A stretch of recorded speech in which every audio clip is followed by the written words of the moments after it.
the Republicans are acting because they have bankruptcy of ideas. They have no winning ideas to present to the American people, and they cannot defend their actions legitimately. So they're trying to do it and rig it illegitimately. The president has paved over the Rose Garden. He's paved over freedom of speech. He's paved over freedom of education. The list goes on and on. What's happening in the United States of America is not normal. We cannot allow this to be considered normal. Please don't say it's surprising. When you say something is no longer surprising, you normalize it. This is shocking, what's happening. You heard Representative Johnson say it very powerfully and very clearly. And what more evidence did you need? You saw this take shape after Donald Trump tried to wreck the democracy after January 6th, where he dialed for 12,000 votes in Georgia. By your courageous leadership, regardless of party, that stood up against that tyranny. And they're trying to dial now for new seats for precisely the reason that Speaker Pelosi and others have represented. They will lose in the midterms. He knows it. Why else would he make that phone call? His agenda's failing. His presidency is failing. He knows the headwinds in a midterm. He's dialing for seats. Not only did he dial for 5 seats in Texas, he just sent his vice president, the vice president of the United States.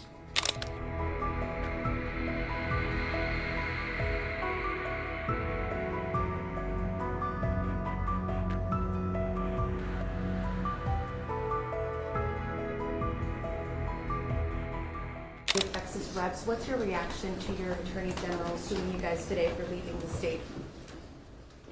I mean, it just follows the long line of threats, right?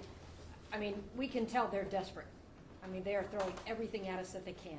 The loss of leadership, the financial ruin, the threats that they are putting out into their group.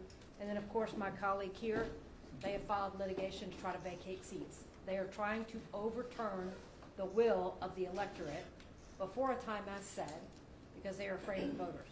Not only do they want to take out 5 congressional seats and steal them, they now want to take out the representatives that are actually standing up against them attempting to rig the next election cycle. Duly elected representatives out of Texas that have elected us to be here today to break quorum per our Constitution because we know that the majority has gone off the rails. So I think it's very clear from listening to our presenters so far that the Republicans are acting because they have bankruptcy of ideas. They have no winning ideas to present to the American people, and they cannot defend their actions legitimately. So they're trying to do it and rig it illegitimately. I want to thank our governor for his leadership, his persistence in protecting and defending our Constitution and our democracy. Thank you, Governor Newsom. It's an honor to be here with the Speaker of the Assembly and the President Pro Tem of the Senate of our legislature and hear their clear message about what this means to California, but more importantly, to our country. And now the times have found all of us, and especially our Texas delegation, to save our Constitution. I'm from Maryland originally, and I'm very proud that the national anthem was written there. And my favorite line in the anthem is, "Proof through the night that our flag was still there." We have a responsibility to prove through the night of this Trump administration, the darkness of it all, that our flag is still there with liberty and justice for all. And that is what I'm so proud of the leadership of all of our California delegation in Congress, but also our state legislature as well. Zoe Laughlin has led the way as the leader of our House Democrats from California in the unity that she mentioned about our delegation. And this is something that we're unified on to honor our oath of office to protect and defend the Constitution of the United States. The president has paved over the Rose Garden. He's paved over freedom of speech. He's paved over freedom of education. The list goes on and on. Independent judiciary, rule of law, pave it over, but we will not let, he's gone too far. We will not let him pave over free and fair elections in our country, starting with what he's trying to do in Texas, countering that. So this isn't two wrongs, or as was mentioned, it's not a wrong in what we're doing. This is self-defense for our democracy. They have hit out at our democracy, and we are here to defend it. I welcome all of you to Governor Ronald Reagan's home. Reminded of Governor Reagan's last speech in the Oval Office where he talked about the life force of new Americans. He talked about Lady Liberty's torch. And here we are, fast forward decades later, appropriately with a portrait of Ronald Reagan looking down on the President of the United States of America, Donald Trump, who's trying to light a torch on democracy. He's trying to roll back the last half century. He wants to put America in reverse on LGBT rights, on voting rights, civil rights, on the rights of women and girls. And what's happening in the United States of America is not normal. We cannot allow this to be considered normal. Please don't say it's surprising. When you say something is no longer surprising, you normalize it. This is shocking what's happened. You heard Representative Johnson say it very powerfully and very clearly. And what more evidence did you need? You saw this take shape after Donald Trump tried to wreck the democracy after January 6th, where he dialed for 12,000 votes in Georgia. By your courageous leadership, regardless of party, that stood up against that tyranny.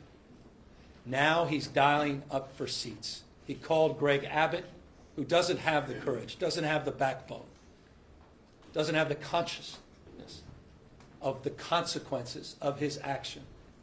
And he has rolled over and he said, yes, sir, and they're trying to dial now for new seats for precisely the reason that Speaker Pelosi and others have represented. They will lose in the midterms. He knows it. Why else would he make that phone call? His agenda's failing. His presidency is failing. He knows the headwinds in a midterm. He's dialing for seats. Not only did he dial for 5 seats in Texas, he just sent his vice president, the vice president of the United States, not to console those 137 families whose lives were torn asunder because they lost loved ones to the floods. By the way, 3 members of my community in Marin County, Mark and Sarah and Johnny Walker, 14 years old, died in the flood.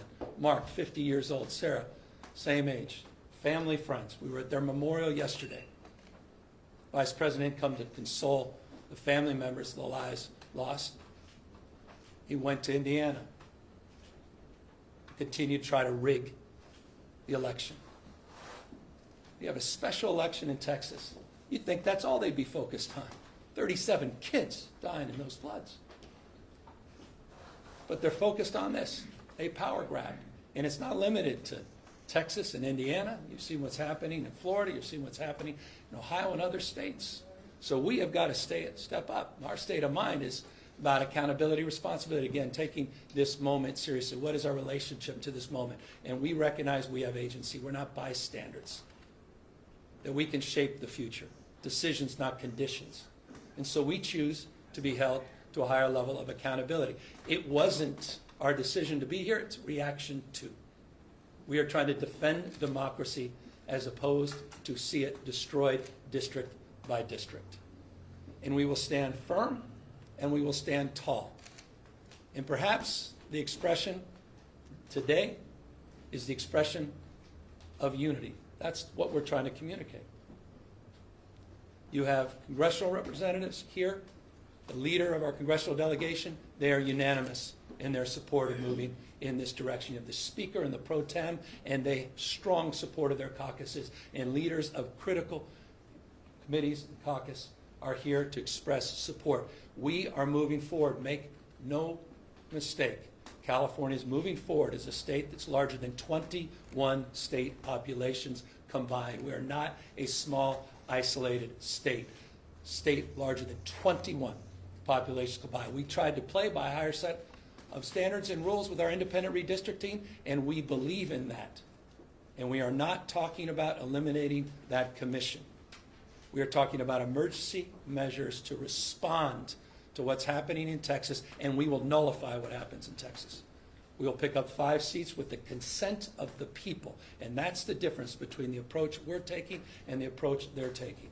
We're doing it on a temporary basis. We're doing it in a fully transparent way, And we're doing it by asking the people of the state of California for their consent and support. Mark that stark contrast to what's happening in Texas and other states. We are resolved and we are aligned in this strategy. And I'm deeply, in closing, grateful for the leadership that's assembled here today in unprecedented time, required an unprecedented approach, an unprecedented leadership to build the kind of consensus that we believe we have. We have till August 22nd. With the leadership behind me, they will get this on the ballot. We're calling for a special election. That'll be the first week of November. It will coincide with many other municipal elections. We will raise an unprecedented amount of attention, and we will garner an unprecedented amount of support because people understand what's at stake. Final words. Because I want to reinforce what the Speaker and the Pro Tem said. You have people disappearing in the state of California, quite literally disappearing. Warrantless search, people literally being taken from the streets. I don't think this, I know it. 16-year-old kid whose mom and dad working 20 years at the same packing facility, 16-year-old didn't even know how to get back into his own home because mom and dad disappeared going to work. Young child had no brothers and sisters. That's Trump's America. That's happening as we speak. The Guard has been federalized. And by the way, Donald Trump is continuing to federalize the National Guard through the election. Pause and consider what that may mean. There is nothing normal about this. Nothing normal about this. Conditioning aid, let me make this clear in front of the Texas delegation. I am proud, and thank you to Isaac Bryan, $83.1 billion more we provided the federal government in federal taxes than we received. Texas, for whatever reason, for success and how Texas does punch above its weight, received $71.1 billion more from the federal government they received. But I'll tell you what, as a taxpayer, as governor of California, I am proud to stand tall to help them recover from these floods. No conditions, no politics. We're all in this together. I was proud to send search and rescue teams to support the recovery of those floods. That's my responsibility. That's what it's like to be a member of a community. We're all in this together. The idea that we're even conditioning aid and allowing that conversation to persist, that's what's at stake with this conversation. It's not about lines, it's about drawing a line, and it's all about elevating a deeper consciousness of the line that Donald Trump continues to cross. It's not about him playing by a different set of rules. There are no rules for Donald Trump.